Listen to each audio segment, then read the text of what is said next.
अस्सलाम वालेकुम, नमस्कार, सत श्री अकाल एंड गुड इवनिंग। मैं हूं अर्जुक आजमी और बात सबसे पहले आज शुरू करेंगे इमरान खान साहब से। इमरान खान जैसे कि आप जानते हैं आजकल जेल में है। हमारे प्राइम मिनिस्टर भी रह चुके हैं, बहुत ज़बरदस्त क्रिकेटर भी रहे हैं और इस वक्त इमरान खान की जो आंखों को लेकर जो कहा जा रहा है कि जी उनको इन्फेक्शन है और उसके बाद उनकी आईसाइट के बारे में भी जो बात की जा रही है कि 85% आईसाइट जो है वो उनकी खराब हो चुकी है और 15% रह गई। इस तरह की कई खबरें जो है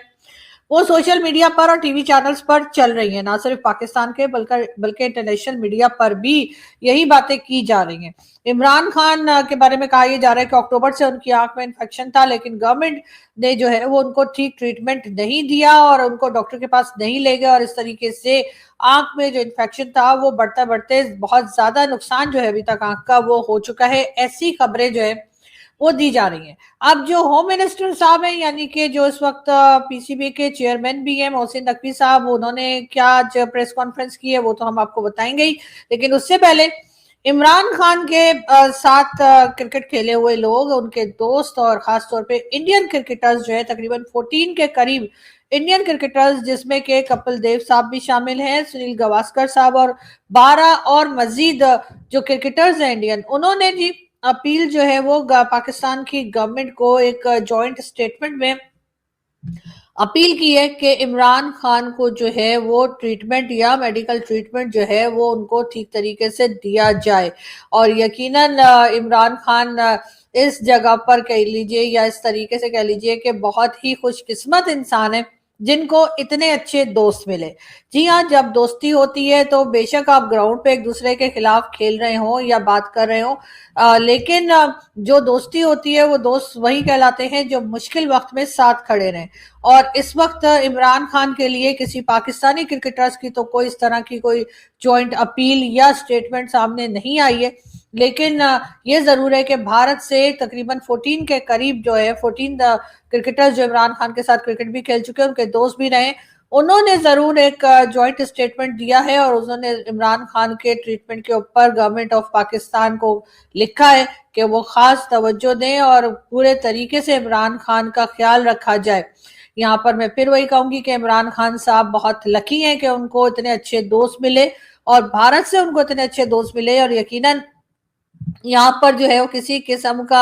आपस में कोई कंपटीशन नहीं चल रहा है। ये तो जब खेला करते थे लोग क्रिकेट तो उस वक्त इमरान खान की और इन तमाम लोगों की दोस्ती हुई होगी आपस में। जाहिर है जो आजकल की तरह नहीं है कि हाथ नहीं मिलाना तो कभी क्या कुछ नहीं चल रहा है इस वक्त, लेकिन बहरहाल वो एक अलग चीज है और वो जाहिर है कि गवर्नमेंट टू गवर्नमेंट है कि गवर्नमेंट परमिशन दे रही है शेक हैंड की या नहीं, जो कुछ हो चुका उसके बाद। लेकिन इमरान खान के टाइम में यकीनन ये दोस्ती और यारी जो है बहुत ज्यादा देखी जाती थी, बहुत ज्यादा अच्छे टर्म्स थे खिलाड़ियों के आपस में, जो कि मैच से बाहर निकलने के बाद या कह लीजिए कि क्रिकेट छोड़ देने के बाद भी या रिटायरमेंट के बाद भी ये दोस्ती जो है वो चलती रही। और इसमें ये तमाम ही सीनियर खिलाड़ी जो भारत से जिन्होंने इमरान खान साहब के लिए लिखा है, मैं उन तमाम लोगों को सलाम पेश करती हूँ और यकीनन ये एक बहुत अच्छा स्टेप है। और वैसे तो खैर अगर दोस्ती की बात की जाए तो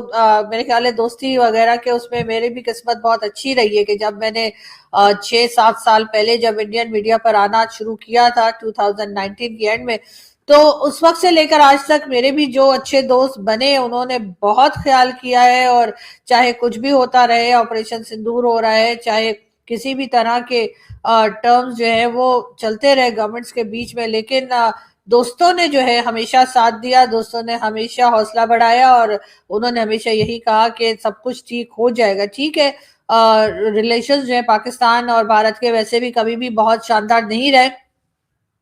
1947 से लेकर अभी तक जो है वो टर्म्स जो है वो कभी सही और कभी खराब होते ही रहे हैं, लेकिन ऐसे में दोस्तों को साथ नहीं छोड़ना चाहिए।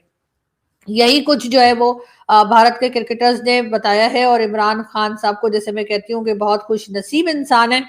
जिनको इतने अच्छे दोस्त मिले हैं जो इस वक्त मुश्किल वक्त में उनके लिए आवाज उठा रहे हैं। जबकि पाकिस्तान में जो क्रिकेटर्स मौजूद हैं उन्होंने भी काफी अरसे के बाद अपने एक एक दो दो ट्वीट्स वगैरह तो कर दी, लेकिन गवर्नमेंट को अभी तक किसी ने इस तरह से मिलकर कोई ज्वाइंट स्टेटमेंट देकर और अपील नहीं की है जो भारत के क्रिकेटर्स ने की है, और यकीनन गवर्नमेंट को इस तरफ देखना चाहिए, समझना चाहिए। और एक बात और कि हमारे दरमियान में जितने मर्जी लड़ाई झगड़े अटैक्स होते रहे, जंगे होती रहे, लेकिन जो आम पब्लिक है वो एक दूसरे की रिस्पेक्ट भी करती है, वो एक दूसरे से बात भी करती है, वो एक दूसरे की दोस्त भी है। और दोस्ती भी ऐसी जैसे वो जय और वीरू वाली दोस्ती जैसे कहते हैं ना, जो शोले में थी, तो बिल्कुल उसी तरह की दोस्तियां चलती हैं। और मैं हमेशा कहती हूँ कि मैं बहुत लकी हूँ कि मेरे बहुत अच्छे अच्छे दोस्त जो है मुझे भारत से मिले, जिन्होंने हमेशा ना सिर्फ ये कि साथ दिया, बल्कि कई चीजों में इस वक्त जो मैं आपको दिखाई दे रही हूँ, सुनाई दे रही हूँ, या बात करती दिख रही हूँ, या आपको अगर मेरी बातें ठीक लगती हैं या मेरे शोज अच्छे लगते हैं, तो उसमें जो है मेरा ख्याल है कि 70 to 80% क्रेडिट जो है मैं अपने इंडियन फ्रेंड्स को दूंगी, जिन्होंने हमेशा गाइड किया, हमेशा बताया और कहा कि इस तरह से काम करो, इस तरह से शोज बनाओ, हर चीज में मेरी मदद की। और आज मैं जो कुछ भी हूँ, मेरा ख्याल है कि मैं हमेशा ही उन तमाम ही अपने दोस्तों की एहसानमंद रहूंगी, जिनकी वजह से आज मैं इस मुकाम पर हूँ कि मैं आप लोगों से बात कर रही हूँ। खैर, हम बढ़ते हैं आगे, बात करेंगे बांग्लादेश की। और बांग्लादेश में नए प्राइम मिनिस्टर साहब आ चुके हैं। जी हाँ, तारिक रहमान साहब जो हैं उन्होंने ओथ ले लिया है। उनकी ओथ सेरेमनी में प्राइम मिनिस्टर शहबाज शरीफ साहब तो नहीं गए, उनका कहना था कि जी पहले से कोई कमिटमेंट्स हैं जिसकी वजह से नहीं जा पा रहे। लेकिन वहां पर एहसन इकबाल साहब, जो कि प्लानिंग और डेवलपमेंट के मिनिस्टर हैं पाकिस्तान में, उनको भेजा गया था, और वो वहां पर जाकर उन्होंने इस ओथ टेकिंग सेरेमनी में हिस्सा लिया, या कह लीजिए शिरकत की है। मगर पाकिस्तान और भारत के बीच में जो जिस तरह के रिश्ते चले हैं, उसको देखते हुए तो अब हमें यही लगता है कि अगर बांग्लादेश के रिश्ते भारत से अच्छे हुए तो हमारे साथ खराब हो जाएंगे, और अगर हमारे साथ अच्छे रखने हैं तो भारत से खराब करने हैं, इस तरह। या भारत से अगर किसी तरीके के भी रिश्ते अगर बांग्लादेश से रखने हैं, तो हमारी पॉलिसी यही देखकर होती है। यही हमने अफगानिस्तान के साथ भी किया था, जो कि एक बहुत गलत तरीका था, हमें नहीं करना चाहिए था। और अब वही चीज हम बांग्लादेश की तरफ भी देख रहे हैं। और हमारा ख्याल है कि अगर बांग्लादेश ने दोबारा से भारत से दोस्ती कर ली, तो फिर तेरा क्या होगा कालिया वाली कहानी यहाँ शुरू हो जाएगी, और ये पूछा जाएगा एक दूसरे से कि अब हमारा क्या होगा। पाकिस्तान को अपनी पॉलिसीज इस तरह से नहीं बनानी चाहिए कि अगर किसी कंट्री की जो है वो भारत से लड़ाई होगी तो ही आपकी बात होगी, और अगर दोस्ती होगी तो आपकी बात नहीं होगी। भाई, वो जाने और भारत जाने, आप अपनी तरफ से आपके जो रिलेशंस हैं उसको बेहतर करने की कोशिश करें। साथ ही साथ ये खबर भी दी गई है कि जी अब जो नए प्राइम मिनिस्टर आए हैं बांग्लादेश के, उन्होंने जी आते के साथ ही उनकी कैबिनेट में 2 हिंदू मिनिस्टर्स को भी शामिल किया गया है, जो कि बहुत एक अच्छी बात है। वरना काफी अच्छे से हम सुन रहे थे कि माइनॉरिटीज के साथ जिस तरह का सलूक किया जा रहा था बांग्लादेश में, यानी वही सलूक जो हमारे अक्सर किया जाता है, हम पे आवाज उठाते रहते हैं, इसी तरह का कुछ जो है वो बांग्लादेश में चल रहा था। लेकिन अब इस वक्त जो नई गवर्नमेंट आई है, जो नए प्राइम मिनिस्टर आए हैं, उन्होंने आते के साथ ही सबसे पहला काम जो किया है वो ये कि उनकी कैबिनेट में या उनकी टीम में जो है 2 हिंदू मिनिस्टर्स जो है उनको भी शामिल किया गया है। बहुत अच्छी बात है, वरना अभी तक तो हम इसी तरह की खबरें सुनते थे कि कभी किसी हिंदू कम्युनिटी के लोगों की जान ली गई है, कभी किसी को परेशान किया गया बांग्लादेश में, जो कि सुनकर और देखकर बहुत अफसोस होता था। लेकिन अब अगर उन्होंने इस तरह का स्टेप लिया है कि अपनी कैबिनेट में शामिल किया है, तो यकीनन बांग्लादेश जो है वो एक बहुत अच्छा स्टेप लेते हुए और अपने आप को प्रोमिनेंट तरीके से, बहुत बेहतर तरीके से लेकर आगे बढ़ने की तरफ चल रहा है, और ऐसा ही होना भी चाहिए। लेकिन एक मिनट। जी, तो मैं असल में मोहम्मद यूनुस साहब की फोटो ढूंढ रही थी, मिल गई मुझे। जी जी, तो मैं आप लोगों को ये बता रही थी कि मोहम्मद यूनुस साहब जो हैं उनके लिए जी बीएनपी यानी कि बांग्लादेश नेशनलिस्ट पार्टी जो है उसने ये कहा है कि जी मोहम्मद यूनुस साहब जो हैं वो और उनके एडवाइजर्स और उनके जितने भी आसपास के लोग हैं वो बांग्लादेश छोड़कर नहीं जा सकते। अब ये कौन सा नया प्रोग्राम शुरू कर दिया भाई आते के साथ ही। अभी तो मतलब हम लोग वाह वाह करते नहीं थक रहे थे मोहम्मद यूनुस साहब की, इसलिए कि उन्होंने आते के साथ ही सबसे पहले पाकिस्तान के प्राइम मिनिस्टर की तारीफें शुरू कर दी थी, पाकिस्तान की वाह वाह शुरू कर दी थी। लेकिन अब ये नया लोचा क्या है? जी हाँ, ये नया क्या शुरू कर दिया है भाई? ये आते के साथ ही जो नए प्राइम मिनिस्टर साहब आए हैं बांग्लादेश के, उन्होंने आते के साथ ही उनकी जो बीएनपी जो पार्टी है उसने कहा है कि जी उन्होंने फौरन ही मोहम्मद यूनुस साहब और उनके जितने भी उनके साथी थे और जितने यहाँ हैं और साथ ही उनके एडवाइजर्स वगैरह, उनके लिए कहा है कि वो बांग्लादेश छोड़कर नहीं जा सकते। अब हमारे यहाँ आपको तो पता है, हम तो हर चीज को नेगेटिव लेते हैं ना, हमें लग रहा है कि अच्छा इन्होंने भाग जाना था, वो पकड़ रहे हैं, हो सकता है इमरान खान की तरह जेल में डाल दें और उसके बाद चक्की पीसिंग एंड पीसिंग एंड पीसिंग। लेकिन ये भी तो हो सकता है ना कि वो उन्होंने सोचा हो कि भाई इतना काम इन्होंने किया, इतने मतलब काफी 18 मंथ्स या उससे ज्यादा शायद बांग्लादेश को इन्होंने चलाया है, बांग्लादेश को संभाला है, तो हो सकता है वो सोच रहे थोड़ा मतलब उनकी खातिर मदारात करके थोड़ा उनको बिरयानी विरयानी खिलानी है, उसके बाद ही ये जाए, उससे पहले ना चले जाए। शायद इसलिए इनका नाम जो है वो ईसीएल में डाल दिया है बांग्लादेश वालों ने और कह रहे हैं कि जी ये कहीं बाहर नहीं जा सकते।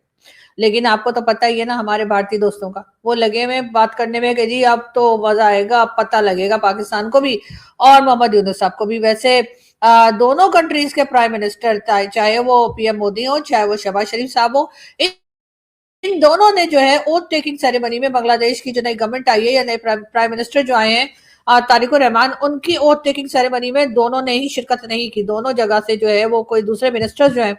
वो पहुंचे हमारे यहाँ से। तो जैसा कि मैंने आपको बताया कि एहसान इकबाल साहब जो है वो पहुंचे थे और इसी तरीके से भारत से भी पीएम मोदी ना जाकर और उन्होंने अपनी जगह जो है वो किसी और को भेजा। देखते हैं कि भारत और पाकिस्तान के साथ बांग्लादेश अपने रिलेशंस कैसे रखता है। वैसे एक चीज तो मेरी आज तक समझ में नहीं आई, मैं किसी टीवी चैनल पे भी कह रही थी कि जब 1947 में पाकिस्तान बनाया गया और पाकिस्तान को कहा गया कि ठीक है जी ये वाला जो एरिया है या ये वाली जो लैंड है ये आपकी, या पाकिस्तान जो है यहाँ पे बनेगा, तो बांग्लादेश जिसका बॉर्डर हमसे लगता ही कोई नहीं था, वो पहले ही उधर अलग थलग, उनको पाकिस्तान के साथ क्यों दे दिया था। मेरी तो ये समझ में नहीं आ रहा कि जब हमें वहां जाना होता होगा तो हम क्या करते होंगे, फ्लाइट लेते होंगे,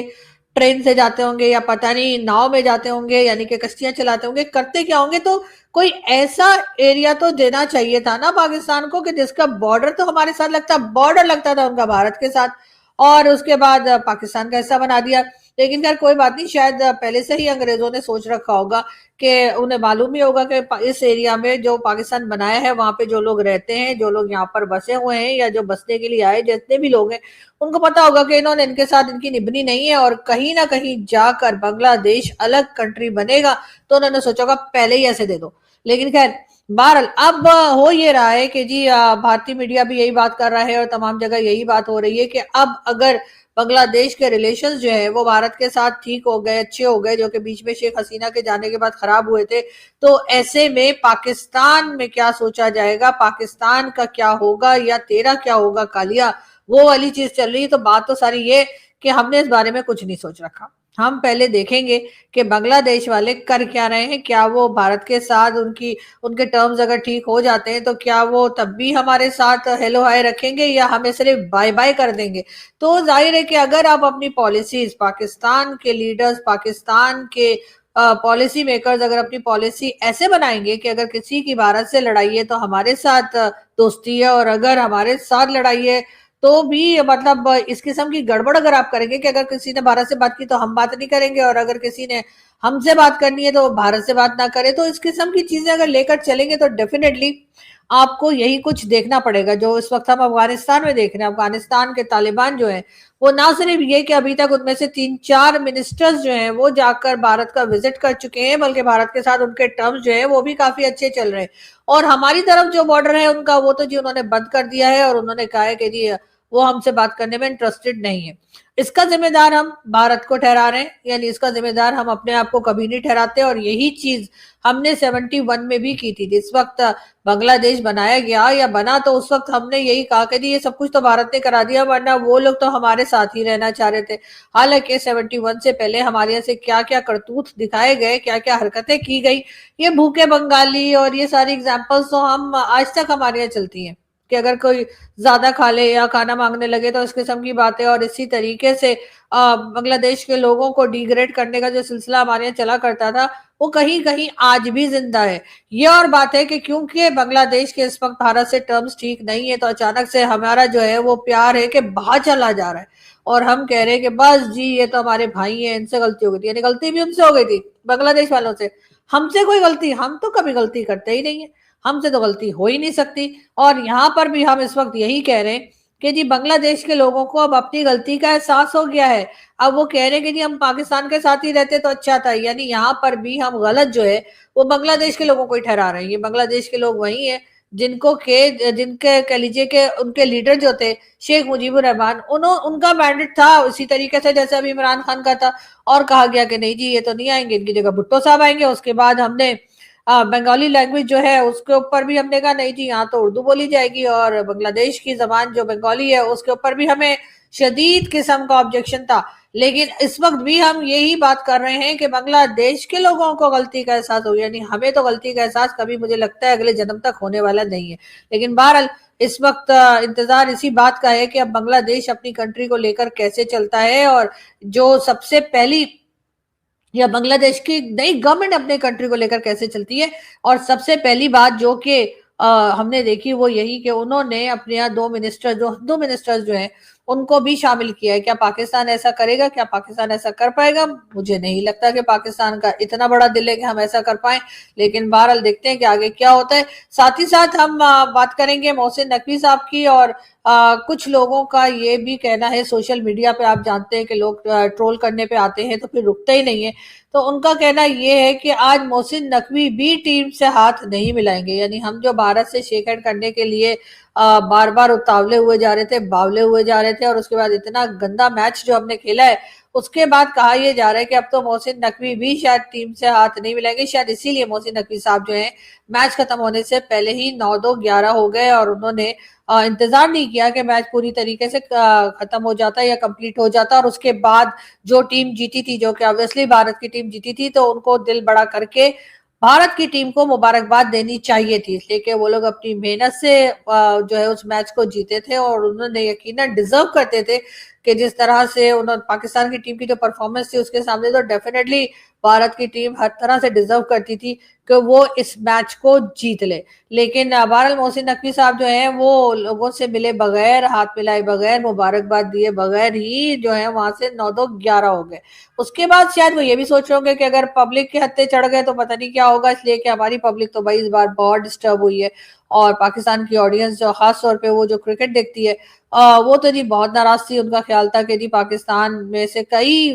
टीम में से कई खिलाड़ी जो हैं उनको फौरी तौर पर उठाकर बाहर रख देना चाहिए, इसलिए कि ये लोग हरगिज डिजर्व नहीं करते कि ये पाकिस्तान की टीम में खेले, और वो भी खास तौर से भारतीय टीम के साथ। वैसे तो खैर कई लोग ये भी दुआ कर रहे हैं, मैंने सुना है कि अब आइंदा जो ग्रुप्स बने तो वो ऐसे हों कि जिसमें हिंदुस्तान और पाकिस्तान एक ही ग्रुप का हिस्सा ना हो। उससे फिर ये होगा कि कम से कम भारत के साथ तो हमें नहीं खेलना पड़ेगा ना। बाकियों का क्या है, बाकियों से ठीक है जीते या हारे उससे फर्क नहीं पड़ेगा, लेकिन हिंदुस्तान के साथ जब जब ये हारते हैं तब तब हालत बहुत खराब से खराब तर होती चली जाती है। खैर हम आगे बढ़े, और हम जाते जाते हम आपको बता दें कि जी बलूचिस्तान में इस वक्त हालात बहुत ज्यादा टेंस हैं। वहां पर जगह जगह पर जो है वो हालांकि पुलिस चौकी और फौजी चौकी और हर तरह के जो है रुकावट रखी गई, इसके बावजूद कंट्रोल में नहीं आ रहा। साथ ही साथ अख्तर खान मैंगल साहब का कहना यह है कि अब अलग होने के सिवा कोई रास्ता नहीं है, बलूचिस्तान और पाकिस्तान अच्छे पड़ोसी बनकर रह सकते हैं। जी हाँ, अख्तर खान मैंगल साहब ने साफ साफ लफ्जों में बता दिया है कि बलूचिस्तान जो है वो पाकिस्तान के कंट्रोल से तकरीबन निकल चुका है, और जिस तरह की पॉलिसीज रखी गई, जिस तरह से उनके लोगों को ट्रीट किया गया, उसके बाद हालात जो है वो इस जगह पहुंच गए हैं कि जहां पर बलूचिस्तान और पाकिस्तान अच्छे पड़ोसी तो रह सकते हैं लेकिन साथ नहीं रह सकते। अब अलग होने के सिवा कोई रास्ता नहीं। इसके बाद जी जाहिर अख्तर खान मैंगल साहब को जो है वो कई तरफ से बुरा भला कहा जा रहा है, बहुत सी बातें सुनाई जा रही हैं, लेकिन ये लोग जो बातें सुना रहे हैं, जिनको उनकी ये बातें कड़वी लेकिन सच्ची बातें बुरी लग रही हैं, उनसे मुझे सिर्फ इतना ही कहना है कि जरा आप कोशिश कीजिए कि आपके यहाँ जो कुछ हो रहा है बलूचिस्तान में इस वक्त, आप उस पर कंट्रोल कीजिए और वहां के लोगों को उनके राइट्स दीजिए। जब उनको उनके राइट्स मिलेंगे, और एज अ पाकिस्तानी जाहिर है मैं भी यही चाहूंगी कि बलूचिस्तान जो है वो पाकिस्तान का ही हिस्सा रहे, लेकिन अगर आप उनके लोगों के ऊपर जुल्म करते रहेंगे, मिसिंग पर्सन का इशू रहेगा, दूसरे इश्यूज भी साथ साथ चलते रहेंगे, आप उनकी बात सुनने के बजाय या तो उनको मिसिंग पर्सन में डाल देंगे या फिर आप उनको अरेस्ट कर लेंगे, जैसे आपने डॉक्टर मारंग बलोच और कई दूसरे लोगों को अरेस्ट कर रखा है, तो फिर डेफिनेटली पाकिस्तान जो है वो बद से बदतर हालत में ही जाएगा। इससे बेहतरी की उम्मीद रखना नहीं चाहिए, लेकिन हाँ ये जरूर है कि अगर अपनी गलती को मान लिया जाएगा तो फिर चाहे वो अख्तर खान मैंगल साहब हो, चाहे कह लीजिए कि दूसरे लीडर्स जो इस वक्त बलूचिस्तान के हैं, डॉक्टर मारंग बलोच और कई दूसरे, वो आपकी मदद कर सकते हैं मेरे ख्याल है। उनसे बात करके वहाँ के इश्यूज को ठीक से समझ के और फिर इस मसले का कोई ना कोई हल निकलना चाहिए, बजाय इसके कि लोगों की जानें जिस तरह से जा रही है इस वक्त बलूचिस्तान में, बहुत अफसोसनाक है। और ये सिलसिला जो है कहीं ना कहीं रुक जाना चाहिए। यहाँ से हम चलते हैं, आपसे मुलाकात होगी नेक्स्ट वीडियो में। अपना बहुत सारा ख्याल रखिएगा, हंसते रहिए, मुस्कुराते रहिए और बहुत जल्द फिर मिलेंगे। Thank you.